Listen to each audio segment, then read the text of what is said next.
जय हिंद दोस्तों, स्वागत है आप सबके आपके अपने YouTube channel self study Kundan Kumar में। आज बात करेंगे साइकोलॉजी, जिसे हिंदी में मनोविज्ञान कहते हैं और यह क्लास 12 के बच्चों के लिए है। और आप सब बहुत दिनों से कमेंट करके बोल रहे थे कि सर साइकोलॉजी का सब्जेक्टिव क्वेश्चन ला दीजिए। तो आप सबका जो है प्यारे बच्चों साइकोलॉजी का क्रैश कोर्स स्टार्ट हो चुका है और ये सेट 2 है प्यारे बच्चों। और अभी तक आपने सेट 1 नहीं देखे हैं तो प्लीज आप सेट 1 जाके जरूर देखिएगा, जिसका लिंक हम आपको वीडियो के डिस्क्रिप्शन में डाल दिए हैं।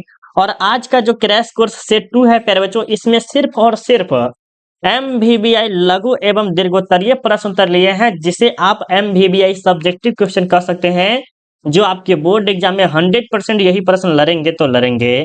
तो प्लीज आप इस वीडियो को ध्यान पूर्वक देखिएगा। तो चलिए हम यहाँ से स्टार्ट करते हैं। और अगर आप 1 से लेके 10 तक सेट देख लेते हैं, अच्छे से याद कर लेते हैं और अपनी कॉपी में नोट कर लेते हैं, तो आपकी बोर्ड एग्जाम में 90% या 95% लाने से आपको कोई भी नहीं रोक सकता है। क्योंकि जो हम आपको करा रहे हैं वो सिर्फ और सिर्फ MVBI है, जो कि चीना मतलब चुन चुन के लाए हुए हैं, जो आपके बोर्ड एग्जाम में 100% लड़ेगा तो लड़ेगा। तो चलिए हम यहाँ से क्लास स्टार्ट करते हैं। चैनल को सब्सक्राइब कर लीजिएगा, बेल आइकन को ऑल कर लीजिएगा। टेलीग्राम आप 100% ज्वाइन कर लीजिए, जिसका लिंक हम आपको वीडियो के डिस्क्रिप्शन में डाल दिए। व्हाट्सएप ग्रुप ज्वाइन करना चाहते हैं तो इस नंबर पे हाई लिख के भेजेगा। उसके बाद हम क्या करेंगे, व्हाट्सएप ग्रुप में हम आपको जोड़ देंगे, ठीक है। अब हम चलिए यहाँ से स्टार्ट करते हैं, लेकिन एक बात हम आपको समझा देते हैं प्यारे बच्चों। देखिए ये वीडियो थोड़ा सा लंबा होगा, क्योंकि इसमें 15 सब्जेक्टिव है। कितने हैं? 15 है, जो कि बहुत ही गिन चुन कर लाया गया है। और आपको सेट 1 भी उतना ही महत्वपूर्ण है जितना आपको सेट 2 है। तो सेट 1 आप 100% देख लीजिए, जिसका लिंक आपको वीडियो के डिस्क्रिप्शन में है। वहां से आप सेट 1 को आप 100% देख लीजिएगा तो देख लीजिएगा। तो चलिए हम यहाँ से 1 नंबर से स्टार्ट करते हैं। कलर जो है हम रेड ले लेते हैं, ताकि आपको और अच्छा से हमें समझाने में आसानी पड़े। और आपको इतना आसान भाषा में समझाएंगे कि आपको समझ में भी आ जाएगा। यहाँ पर देखिए 1 नंबर में क्या करा है कि प्राकृतिक पर्यावरण व निर्मित पर्यावरण में अंतर दीजिए। पहले हम प्रश्न को समझेंगे, उसके बाद हम क्या करेंगे, उत्तर की तरफ चलेंगे। देखिए क्या करा कि प्राकृतिक पर्यावरण, प्राकृतिक पर्यावरण का अर्थ होता है प्यारे बच्चों कि इसमें मानव का कोई भी हाथ नहीं हो। जैसे आप देखते होंगे बड़ा बड़ा बहुत जंगल होता है, एकदम घना जंगल होता है, कि क्या मानव जाके वहां पर पेड़ लगाता है? नहीं। वहां पर जो है ऑटोमेटिक मतलब वो पर्यावरण पर निर्भर रहता है, पूरा प्राकृतिक पर निर्भर रहता है। तो वो होता है, क्या होता है, प्राकृतिक पर्यावरण हो गया। और आपको जो है निर्मित पर्यावरण, निर्मित पर्यावरण देखते होंगे कि अपने घर के आसपास में एक आम का पौधा लगा देता है, कोई गुलाब का फूल लगा देता है, अलग अलग प्रकार के क्या होता है, समी का पेड़ लगा देता है। तो ये सब क्या होता है, निर्मित पर्यावरण हो जाता है। तो ये इतना ही आसान में आपको समझ में भी आ गया होगा। प्रश्न तो आपको समझ में आ गया। अब उत्तर किससे लिखना है ये समझिए। तो प्राकृतिक पर्यावरण उस पर्यावरण को कहते हैं जिसके निर्माण में मानव का कोई योगदान नहीं होता है। अभी जस्ट हम आपको बोले हैं कि प्राकृतिक पर्यावरण उसे कहते हैं जिसमें मानव का कोई हाथ ही नहीं होता है। जैसे घना घना जंगल होता है, उसमें क्या मानव जाके आम के पेड़ लगा के आता है? नहीं, ऐसा कभी नहीं होता है। वो ऑटोमेटिक मतलब वो पर्यावरण पर डिपेंड रहता है। तथा इसके विपरीत मतलब इसके उल्टा, मानव द्वारा निर्मित वातावरण को निर्मित पर्यावरण कहते हैं। जैसे मानव ने क्या किया, गुलाब का फूल लगाया, आम के पेड़ लगाया, और क्या लगा सकते हैं, अनार के पौधा लगाया। मतलब अनेक प्रकार के जो मानव द्वारा लगाया जाता है वो मानव रहित हो गया, और जो पर्यावरण ऑटोमेटिक हुआ वो पर्यावरण पे डिपेंड हो गया। खैर ये प्रश्न आपको 100% याद हो ही गया होगा, ठीक है। चलिए अब देखिए दूसरा प्रश्न में क्या कह रहा है कि अंतर समूह प्रतिस्पर्धा क्या है। ये प्रश्न भी आपको और इजी समझ में आ जाएगा। जैसे देखते होंगे आप बोर्ड एग्जाम की परीक्षा दे रहे हैं, ठीक है, लेकिन इसमें क्या है, लाखों की संख्या में बच्चे हैं। क्या है, लाखों की संख्या में बच्चे हैं, और आपका लक्ष्य कितना है, 450 है। टॉपर मान लीजिए, टॉपर आपका लक्ष्य है। लेकिन क्या इसमें सभी के सभी टॉपर बन पाते हैं? नहीं, इसमें से सिर्फ और सिर्फ एक निकलते हैं जो कि हाई नंबर लाते हैं, वो टॉपर निकलते हैं। उसी तरह से जो है अंतर समूह प्रतिस्पर्धा को कहते हैं प्यारे बच्चों। इसमें क्या होता है, कंपटीशन को हाई करना और अपने लक्ष्य को प्राप्त करना, उसे हम क्या कहते हैं, अंतर समूह प्रतिस्पर्धा कहते हैं। चलिए अब आपको अच्छे से सब्जेक्टिव के माध्यम से समझाते हैं, तब आपको समझ में और अच्छे से आ जाएगा। देखिए क्या कह रहा है उत्तर में, देखिए एक समूह का किसी दूसरे समूह के बीच किसी विषय पर अपना अपना वर्चस्व स्थापित करने के लिए प्रतियोगिता होता है। अब दूसरे माध्यम से हम आपको समझाते हैं। पहला माध्यम तो हम आपको टॉपर के माध्यम से समझा दिए। दूसरा माध्यम क्या है प्यारे बच्चों, एक समूह। जैसे मान लीजिए एक है आपकी, आप ले लीजिए इंग्लैंड। कौन हो गया प्यारे बच्चों, इंग्लैंड है। IN इंग्लैंड कैसे ले लें, इंग्लैंड ही ले लेते क्या, इंग्लैंड जिसे हम कहते हैं इंग्लैंड ले लेते, ठीक है, इंग्लैंड, ठीक है। इंग्लैंड ले लिए, और दूसरे तरफ जो है पहले जो भारत है, क्या है, भारत है, दूसरे तरफ भारत है। तो एक समूह में इंग्लैंड है और दूसरे समूह में क्या, भारत है। एक समूह में इंग्लैंड हो गया और दूसरे समूह में कौन हो गया, भारत हो गया। किसी विषय पर एक वर्ल्ड कप पे क्या होता है, वर्ल्ड कप, जो कि अभी 2024 में हुआ है, सॉरी 2023 में हुआ है। क्या हुआ, एक विषय हो गया कि वर्ल्ड कप जितना है, एक तो बड़ा सा प्रतियोगिता है, उसे जीतना है तो जीतना है, और अपना अपना वर्चस्व स्थापित करने के लिए प्रतियोगिता होता है। वो क्या करते हैं, इंग्लैंड भी जीतता है, भारत भी, जो अनेक देशों के साथ होता है, क्या होता है, मैच होता है, तो उसमें जीतता है। तो उसे ही हम क्या कहते हैं, समूह प्रतिस्पर्धा कहते हैं। जैसे क्रिकेट विश्व कप 2019 में हुआ था, 2023 मान लीजिए, 2023 में जो हुआ था, इंग्लैंड हुआ था और भारत के बीच में हुआ था। किसके, इंग्लैंड और भारत के बीच में हुआ, बीच फाइनल में विजेता बनने के लिए हुआ था। विजेता कौन बना था, इंग्लैंड बना था प्यारे बच्चों। ठीक है, तो इस तरह से आपको ये भी प्रश्न आपको इजीली समझ में आ गया होगा। ठीक है, इतना मेहनत आपसे क्लिक कर रहे हैं, और साइकोलॉजी एक खास तरह के सब्जेक्ट है, खास सब्जेक्ट है प्यारे बच्चों। तो प्लीज अगर आपको समझ में आ रहा है तो प्लीज एक छोटा सा लाइक कर दीजिएगा, क्योंकि आपका एक लाइक मुझे बहुत ही ज्यादा अच्छा से अच्छा मुझे फील कराता है।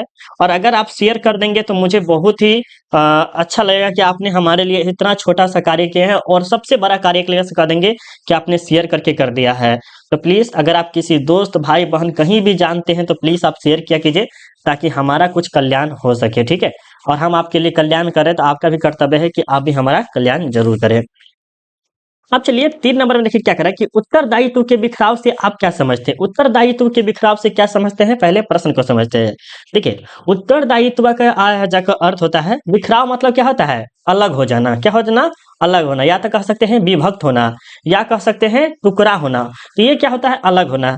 जैसे हम आपको एक कर्तव्य दिए, एक काम दिए कि बाबू जाओ और ये दूसरा चैप्टर जो है ना, वो या कह देंगे कि जाओ सेट 1 जो अभी पढ़ाए हाल फिलहाल में, उसे पढ़ लो। और तुम पढ़ने के बदला में क्या करते हो, जाके कोई फिल्म देख लेते हैं, या पबजी वगैरह खेलने लगते हैं, या कोई भी चीज आप कार्य करने लगते हैं। तो हम उसे कहते हैं अंतरदायित्व बिखराव से ये होता है। समझ में आ गया ना, कि जैसे हम आपका काम सौंपे लेकिन उस काम को आप छोड़कर दूसरा काम करने लगे, तो हम उसे कहते हैं अंतरदायित्व के बिखराव से होता है। ठीक है, चलिए उत्तर के माध्यम से समझते हैं। वैसी स्थिति जिसमें किसी व्यक्ति को कोई कार्य सौंपा जाए, अभी नहीं बोले हैं कि जैसे हम आपको कार्य सौंपे, तो वह व्यक्ति उस कार्य को पूर्ण नहीं कर पाता है, मतलब वह व्यक्ति जो है उस कार्य को पूर्ण नहीं, मतलब कि पूरा नहीं कर पाता है। ठीक है, तो उसे हम उत्तरदायित्व का बिखराव कहते हैं। जैसे छात्र शिक्षक का कार्य छोड़कर अन्य कार्य में लगना। हम आपको कहें कि बाबू जाओ, ये जो है ना हिस्ट्री का सेट 1 जो जिसमें 1 से लेकर 4 तक चैप्टर पढ़ाए हुए हैं, वो पढ़ लो, लेकिन आप क्या करते हैं, उसके बदला में आप फिल्म देखने लगते हैं, कोई और कार्य करने लगते हैं। तो वो होता है आपका अंतरदायित्व के बिखराव। समझ में आ गया, समझ में आ रहा है ना प्यारे बच्चों। अगर आपको समझ में आ रहा है तो एक बार लाइक का बटन भेजिएगा। बिल्कुल उम्मीद है कि आपको समझ में आ रहा होगा। 4 नंबर में देखिए क्या करें कि समूह के कार्यों को लिखे। समूह, समूह में आप क्या क्या कार्य करते हैं, जैसे आप कृषि वगैरह करते हैं। ठीक है, समूह में आप अपने घर में रहते खाना वगैरह खाते हैं। समूह के साथ आप जो है मारपीट करते हैं, तो उसमें आप जीत पाते हैं। जैसे दोहरे, जैसे मान लीजिए ये समूह है, ठीक है, समूह में 1 2 3 4 5 आदमी है, और उधर से आदमी एक आदमी आक्रमण करेगा, तो क्या ये पांचों आदमी मिलकर इसको क्या करिएगा, बढ़िया से धो दीजिएगा। तो वो हो जाएगा किसमें, समूह में हो जाएगा पहले। जो कि समूह में बोला जाता है बहुत ही ताकत होता है। जाके आप परिवार में होइए, या कहीं भी गांव में रहिए, या कहीं देश में रहिए, अगर आप समूह के साथ रहते हैं तो कभी भी आपको कोई भी हरा नहीं सकता है। एग्जाम्पल के तौर पर ले सकते हैं पहले, अगर एक रेशम के धागा को एक तोड़ दीजिएगा वही, लेकिन 10 रेशम को धागा को अति कर दीजिए, तोड़ नहीं पाइएगा, कभी कभी नहीं तोड़ पाइएगा, आपसे टूटेगा नहीं, जल्दी टूट नहीं पाएगा। और वहीं एक रेशम धागा को क्या कर सकते हैं, आप तोड़ सकते हैं, लेकिन उसी रेशम को 10 बार, मतलब कि 10 रेशम अगर उसमें लगा दिया जाए और तब तोड़ने के लिए बोलेगा, तो आपका हाथ कट जाएगा, लेकिन वो रेशम नहीं टूटेगा। तो वही समूह का ताकत होता है प्यारे बच्चों। ठीक है, तो उत्तर में देखिए समूह के निम्नलिखित कार्य है, जो कि एक तरह से बाहरी आक्रमण से बचाव। जैसे को कह सकते हैं कि अगर अमेरिका पर, सॉरी भारत पर कोई देश, दूसरा देश कोई आक्रमण करता है, अगर भारत में एकता बनाए रखते हैं, हिंदू मुस्लिम सिख ईसाई ये सभी के सभी क्या करते हैं, एकता बनाए रखते हैं। तो कोई भी बाहरी देश अगर हम पे आक्रमण करता है तो हम उसे क्या करेंगे, मुंह जोर जवाब देंगे, ताकि उसको हरा के भेजेंगे। ठीक है, दूसरा पॉइंट में लिख सकते हैं भोजन आवास यौन इच्छा की पूर्ति होता है। यह सब के सब आपके समूह में ही होता है। ठीक है, जैविक सामाजिक आवश्यकता की पूर्ति, या तो कह सकते हैं यहाँ पर दैनिक भी लिखिएगा तो कोई दिक्कत नहीं है। दैनिक व सामाजिक मतलब कि जो आपने रोज भाई रोज कार्य करते हैं, या अपने समाज में जिस तरह से आप रहते हैं, उन सभी में क्या करती है, आपको पूर्ति होती है। सभी प्रकार के कार्यों में सहायता मिलती है। अब जो भी कार्य करते हैं, जैसे भोज भात करते हैं, उसमें भी क्या करते हैं, आपके गांव के लोग क्या करते हैं, समूह के साथ आपको मदद करते हैं। क्या ठीक है ना, तो ये भी प्रश्न आपको समझ में आ गया। समझ में आ गया ना प्यारे बच्चों? देखिए हम आपको बढ़िया से बढ़िया समझाने की कोशिश करते हैं और हमें पूरा उम्मीद है कि आपको समझ में आ रहा होगा। अगर आप मेरा वीडियो अगर ध्यानपूर्वक देखिएगा ना, तो आपको हम 100% बोलते हैं कि आपको समझ में आ रहा होगा तो आ रहा होगा। चलिए अब 5 नंबर पे देखिए क्या कह रहा है कि पूर्व धारणा को परिभाषित करें। पूर्व धारणा को परिभाषित करें।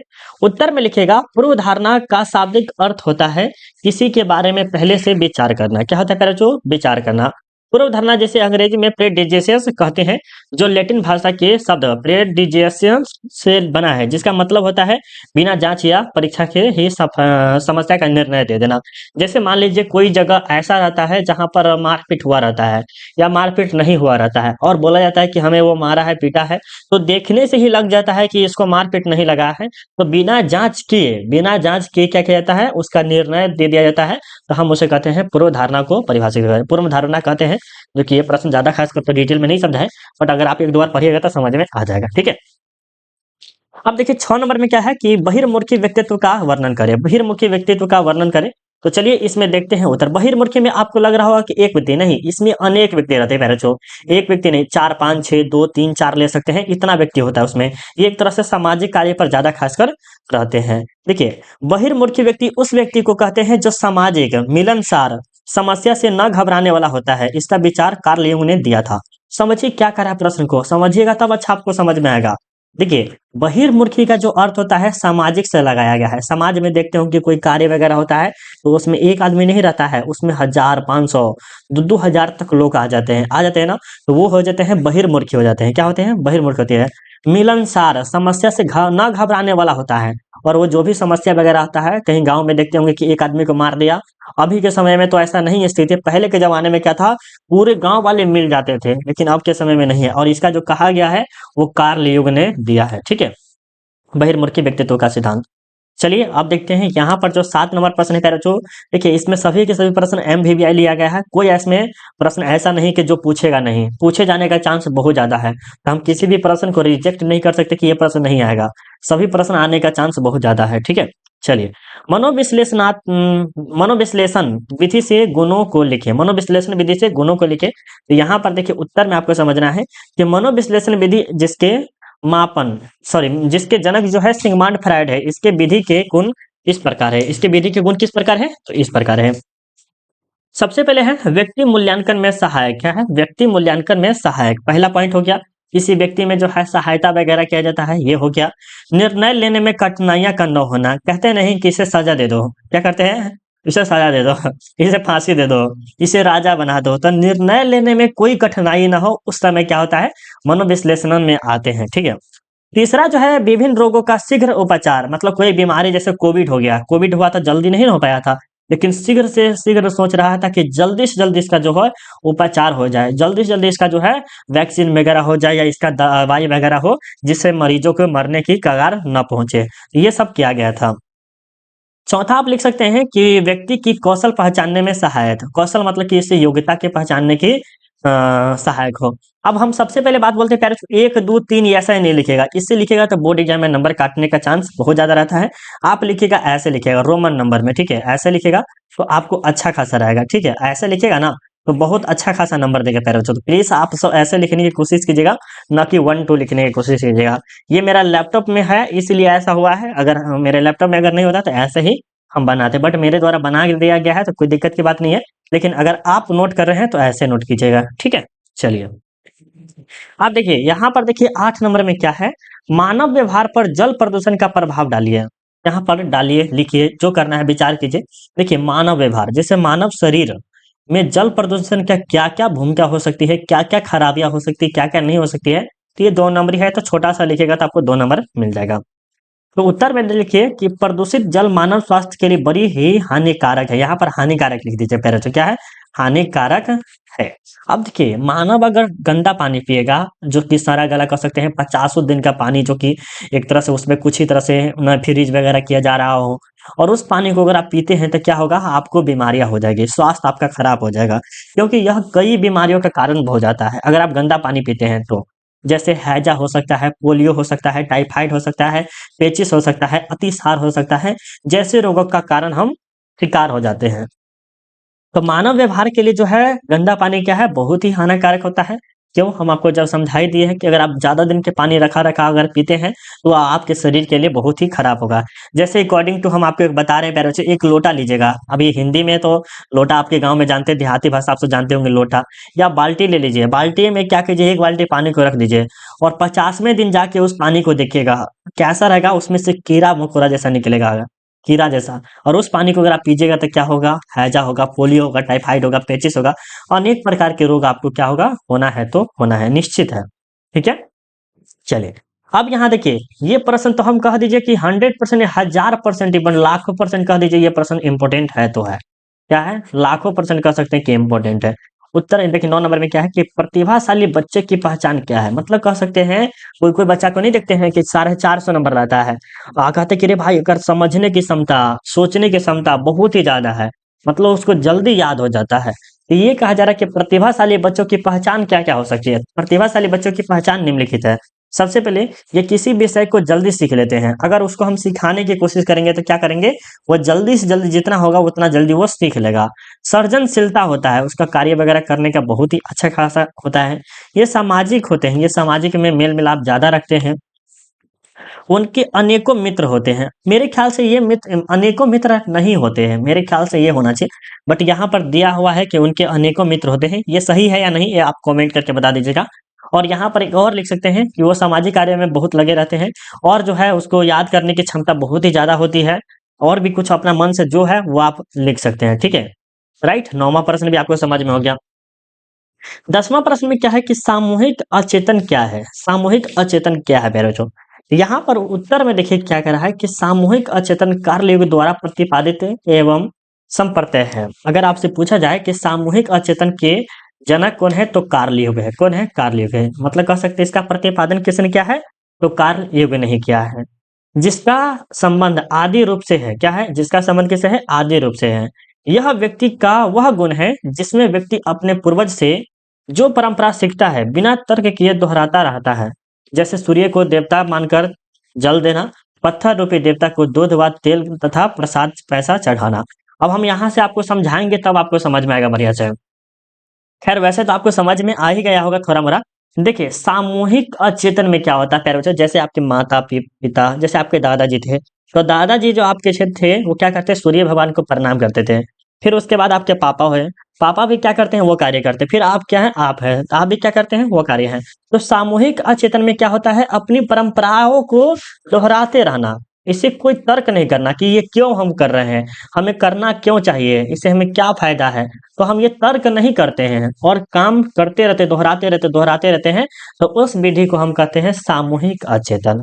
समझ में आ गया प्यारे बच्चों? और इसके प्रतिपादक कौन है? तो कार्ल युग है। प्रश्न बहुत ही ज़्यादा इम्पोर्टेंट है प्यारे बच्चों, ठीक है? चलिए। चलिए समझ में आ गया ना? समझ में आ गया ना प्रश्न ये भी? चलिए समझ में आ गया होगा।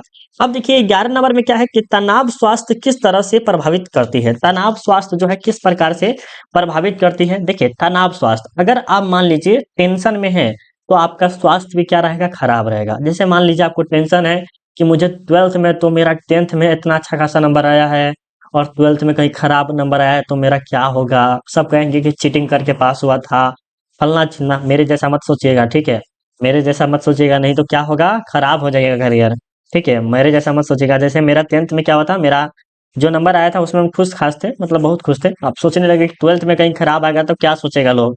ये सब सोचने से अच्छा नहीं है, ठीक है? इससे क्या होता है, थोड़ा-सा टेंशन वगैरह होने लगता है। तो उत्तर में लिखिएगा कि तनाव स्वास्थ्य को निम्नलिखित तरीके से प्रभावित करती है। देखिए तनाव स्वास्थ्य को जो है निम्नलिखित तरीके से क्या करती है, प्रभावित करती है। सबसे पहले पहला नंबर में लिखिएगा कि व्यक्ति की निद्रा में कमी आ जाती है। क्या होती है? व्यक्ति की निद्रा में कमी आ जाती है। व्यक्ति निद्रा मतलब क्या होता है? सोना। अगर आप टाइम से सोएंगे नहीं, टाइम पे जगेंगे नहीं, तो क्या होगा? आपकी निद्रा में कमी होगी, आपकी शारीरिक स्थिति खराब हो जाएगी। जिससे व्यक्ति में चिड़चिड़ापन हो जाता है। चिड़चिड़ापन क्या होता है? इन्हीं से हवा आने लगता है, इन्हीं से मन करता है किसी को मार दे, काट दे, ऐसा जैसा मन होने लगता है। किसी को पीट दे, कोई आपको बोलता है, गुस्सा आ जाता है जल्दी, तो वो हम कहते हैं चिड़चिड़ापन। समझ में आ गया? किसे कहते हैं? चिड़चिड़ापन हम उसे कहते हैं। ये भी समझ में आ गया। दूसरा है व्यक्ति की पाचन तंत्र, श्वसन तंत्र, नाड़ी तंत्र प्रभावित हो जाता है। ये सब के सब धीरे-धीरे क्या होता है? प्रभावित होने लगता है, ठीक है? तनाव के कारण व्यक्ति विभिन्न प्रकार के मादक द्रव्य का सेवन करने आदि बन जाता है। जैसे मादक द्रव्य में क्या ले सकते हैं? सिगरेट हो गया, दारू हो गया, गांजा हो गया और गुटखा हो गया, और क्या होता है भाई, और क्या होता है, बीड़ी हो गया, और क्या होता है, ये सब का क्या करते हैं, सेवन करने लगते हैं। जब वो तनाव के कारण में रहते हैं तब व्यक्ति क्या करते हैं, विभिन्न मादकों का उपयोग करना या सेवन करना स्टार्ट करते थे। दारू, शराब, सिगरेट, गांजा, भांग, फूल, फलाना फलाना चिलाना नाना नाना नाना नाना सब चीजें क्या करते हैं स्टार्ट कर देते हैं। ठीक है, चलिए ये भी समझ में आ गया।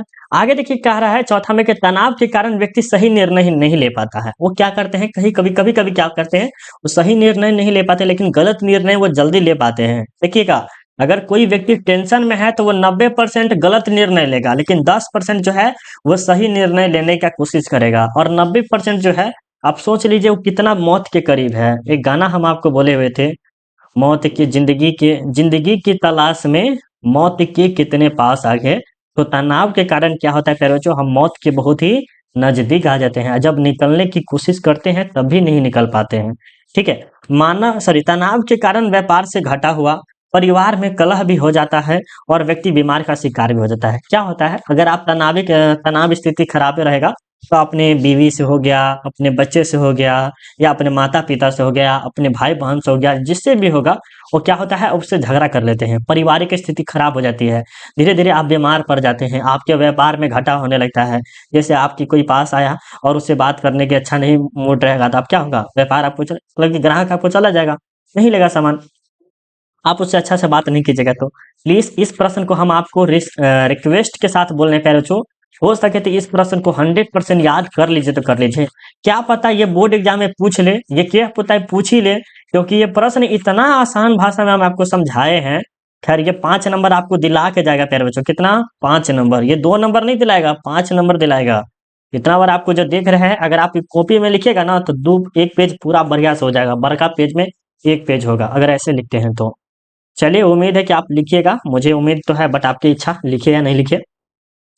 12 नंबर देखिए क्या कह रहा है कि अनुरूपता तथा अनुपालन में अंतर दीजिए। अनुरूपता और अनुपालन में अंतर देना है, उत्तर बताना है, फटाफट क्या हो जाएगा। देखिए यहाँ पर उत्तर में देखिएगा कि अनुरूपता वैसी स्थिति जिसमें कोई व्यक्ति अपना व्यवहार को दूसरे जैसा करने का प्रयास करता है। जैसे जैसे प्यारे बच्चों, हम सोच लेंगे कि किसी बड़े यूट्यूबर जैसा हो सकते हैं, नहीं हो सकते हैं। कोई हमारे जैसा कोई बड़ा सा यूट्यूबर हो सकता है, नहीं हो सकता। उसमें क्वालिटी अलग होगा, मेरे में क्वालिटी कुछ अलग होगा। ये आपके अनुरूपता में आ जाते हैं, और हम उसके जैसा करने की कोशिश करते हैं, ये आपके अनुरूपता में आते हैं। जैसे अनुरूपता वैसी स्थिति है जिसमें कोई व्यक्ति अपने व्यवहार को दूसरे जैसा प्रयास करता है। क्या हम सोचेंगे कि उन जैसे हम क्या करना चाहिए, बनाना चाहिए, वीडियो बनाना चाहिए, उनके जैसा कार्य करना चाहिए, तो उसके लिए हमें क्या करना पड़ेगा, अपने आप को चेंज करना पड़ेगा, अपने आप को पूरा जगह पूरा सेटअप करना पड़ेगा, उतना खर्चा करना पड़ेगा, तो वो अनुरूपता में आ जाते हैं। लेकिन अनुपालन में ऐसा नहीं है, जिसे वह अपना आदेश मानता है। जबकि अनुपालन या आज्ञा पालन वह स्थिति है जिसमें अपने बड़े के आदेश को पालन करना यहाँ पर होना चाहिए, पालन करना है, और उनके आदेश के अनुसार ही कोई कार्य करता है। जैसे आपके बड़े भैया हैं और वो आपको कहेंगे कि आपको टेंथ में आपको कितना नंबर लाना है, 350 नंबर लाना है, 400 नंबर लाना है। आपने जो कोशिश किया, आपने 350 नंबर लाया या 400 नंबर लाया, उसके बाद आपको कहेगा कि आप 12th में जो है ना 8 लो, क्या कहेगा, 8 लो, और आपका मन है कि साइंस ले, तो आपको साइंस कैंसिल करवा देगा। क्या करवाएगा, आपको 8 ले आएगा, क्योंकि किसका आदेश है, बड़े आदमी का है। क्या है, बड़े आदमी का। और ये छोटे आदमी को क्या करना पड़ता है, मानना पड़ता है। तो हम उसे क्या कहेंगे प्यारे बच्चों, हम उसे कहेंगे अनुपालन कहेंगे, या आज्ञा पालन हम कहते हैं। ठीक है, चलिए आप देखते हैं 13 नंबर में क्या कह रहा है। 13 नंबर में समझ में आ रहा है ना प्यारे बच्चों, समझ में आ रहा है ना, बिल्कुल आपको समझ में आ रहा होगा तो लाइक कर दीजिएगा। लाइक करने में कोई कंजूसी नहीं करना है, क्योंकि आपके लिए मेहनत किया जा रहा है और समझाने की पूर्ण विचार है, 100% समझ में आ रहा होगा।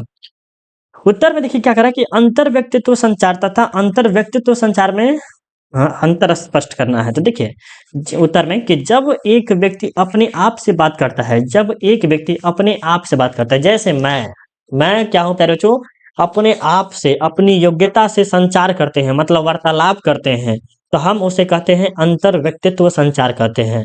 हो गया ना, समझ में आ गया। इसके विपरीत यदि कोई, मतलब इसके उल्टा, मतलब इसके अलग यदि दो व्यक्ति अपने आप कुशलता से विचारों का आदान प्रदान करता है, तो उसे हम क्या कहते हैं, अंतर व्यक्तित्व संचार कहते हैं। जैसे मान लीजिए कि कोई दो बच्चा है, एक बच्चा यहाँ पर है, एक बच्चा यहाँ पर है, और ये दोनों के दोनों तेज है, और यहाँ पर जो है दोनों में आपस में बातचीत हो रहा है, गप हो रहा है, तो वो क्या कहलाएगा? अंतर व्यक्तित्व कहलाता है। क्या कहलाता है? अंतर व्यक्तित्व कहलाता है। तो अंतर व्यक्तित्व और अंतर व्यक्तित्व दोनों एक ही जैसा है, प्रश्न थोड़ा सा उल्टा पुल्टा है, लेकिन देखने में अच्छा लग रहा होगा। ठीक है, चलिए। अब ये आपका 14वां नंबर प्रश्न है कि मनोगृहस्थी से आप क्या समझते हैं? मनोगृहस्थी से क्या समझते हैं? उत्तर में लिखेगा कि मनोगृहस्थी एक मानसिक विकार है जिसमें कोई नकारात्मक तथ्य व्यक्ति के मन में इस तरह से घेर कर जाता है। मनोगृहस्थी में क्या होता है पैराचो, कि जैसे मान लीजिए आपको कोई चीज का टेंशन हो जाता है, आप कहीं गाड़ी चला रहे थे, किसी का एक्सीडेंट हो गया, और वही बात, वही विचार, वही हमेशा आपको याद रहता है कि हम कैसे उनको ठोक दिए, कैसे हम उनको मार दिए। ये बात आपको क्या आ रहा है? सोच पे आ ही रहा है, और उस बात को आप बार बार प्रयास के बाद भी निकालने में असमर्थ होते हैं, और उस बात को आप सोचते हैं कि हम भुला जाए। कहते हैं ना कि तेरी याद ना आए ऐसी कोई दिन नहीं। वो आप भुलाने की कोशिश करते हैं, क्या करते हैं? भुलाने की कोशिश करते हैं, फिर भी आप नहीं भुला पाते हैं। इस कारण व्यक्ति में हीनता की भावना आ जाती है, और उसमें क्या होती है? आत्महत्या कह दीजिए या हीनता कह दीजिए, बुराइयां की भावना आ जाती है, और व्यक्ति कई बार आत्महत्या भी कर लेता है। ठीक है, तो 14 नंबर प्रश्न भी आपको समझ में आ गया होगा। ये आपका लास्ट 15 नंबर प्रश्न है कि अभिघातज उत्तर दबाव विकार क्या है?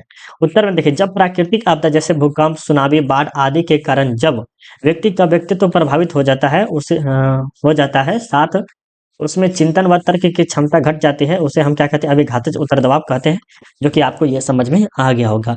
खैर, ये भी प्रश्न आपके लिए बहुत ही इंपॉर्टेंट था। देखिए, हम कुछ प्रश्न में हम स्टार मार्क लगा देते हैं, जो आपके बोर्ड एग्जाम में आने के चांस बहुत ज्यादा है प्यारे बच्चों। ठीक है, सबसे पहले जो है पर्यावरण और प्राकृतिक, ये आपको स्टार मार्क लगा लीजिए, प्रश्न आने का चांस बहुत ही ज्यादा है। ठीक है, अंतर समूह प्रतिस्पर्धा, ये भी थोड़ा सा इंपॉर्टेंट हो सकता है प्यारे बच्चों। ठीक है, ये भी इंपॉर्टेंट हो सकता है।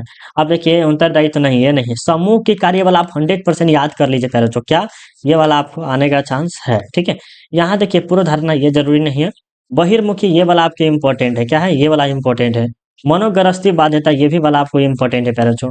इसके बाद बात करें मानव व्यवहार पर जल प्रदूषण, ये कोई ज्यादा, लेकिन ये वाला जो है बच्चे की पहचान कार्यशील वाला, ये MVVI प्यारे बच्चों। क्या है? MVVI सब है। ठीक है, सामूहिक अचेतन, ये भी वाला आपको याद हो ही गया होगा। देखिए, इसमें हम तो कहेंगे सब, ये भी वाला MVVI है प्यारे बच्चों, MVVI है। ठीक है, हम तो कहेंगे कि सब प्रश्न को आप पढ़ लीजिए। और बात रही, कोई बच्चा कहेगा कि सर मुझे PDF दे दीजिए थोड़ा सा, आपसे 3 लाएंगे, और कोई बच्चा कहेगा कि मुझे PDF दे दीजिए सर, तो उसके लिए क्या करना है? वेट कीजिएगा। देखिए, आपको सिंपली क्या करना है? गूगल ओपन करना है, गूगल क्रोम या गूगल ओपन करना है। ठीक है, और वहां पे जाके क्या सर्च करना है प्यारे बच्चों? यहाँ पर आपको जाके सर्च करना है golden study, GOLDEN, golden study, STUD study. देखिए, सॉरी, यहाँ मिस्टेक हो गया है। क्या करना है? आपको गूगल खोल लेना है। गूगल पे आने के बाद आपको क्या सर्च करना है पहले? तो गोल्डन स्टडी, हम आपको बार बार बताए हुए हैं। गोल्डन स्टडी सर्च कर लीजिएगा, उसके बाद फर्स्ट लिंक आएगा, उस पर क्लिक कीजिएगा। गोल्डन स्टडी का स्पेलिंग देख लीजिएगा, GOLDEN, golden study point. Screenshot ले लीजिए हो सके तो, और उसके बाद यहाँ पर आपको सर्च करने का ऑप्शन आएगा साइड में, और यहाँ पर लिखिएगा साइकोलॉजी, लिखिएगा SCYCOLOGY। ठीक है, साइकोलॉजी सब्जेक्ट, SUBJECTIV। ठीक है, सब्जेक्ट लिखिए, उसके बाद सर्च कीजिएगा। ठीक है, सर्च करने के बाद देखिए यहाँ पर आ गया आपको 30 ऑब्जेक्टिव प्लस 5 सब्जेक्टिव। फिर इसके बाद देखिए क्रैश कोर्स आ गया आपको। फिर यहाँ पर देखिए जो आया हुआ है उसको हम क्या करते हैं? ये वाला जो आया है उस पर क्लिक करेंगे, और इसको क्या करेंगे? हम अच्छे से पढ़ लेंगे, जितना हो जाएगा उतना बार बार पढ़ लेंगे, ताकि बोर्ड एग्जाम में गर्दा उड़ा के नंबर ले आएंगे प्यारे बच्चों। इसे पढ़ लीजिएगा जरूर। चलिए, मिलते हैं अगले वीडियो में। अब मिलेंगे सेट 3 में। कैसा वीडियो लगा जरूर कमेंट करके बताइएगा। अभी के लिए बाय बाय, जय हिंद, जय भारत।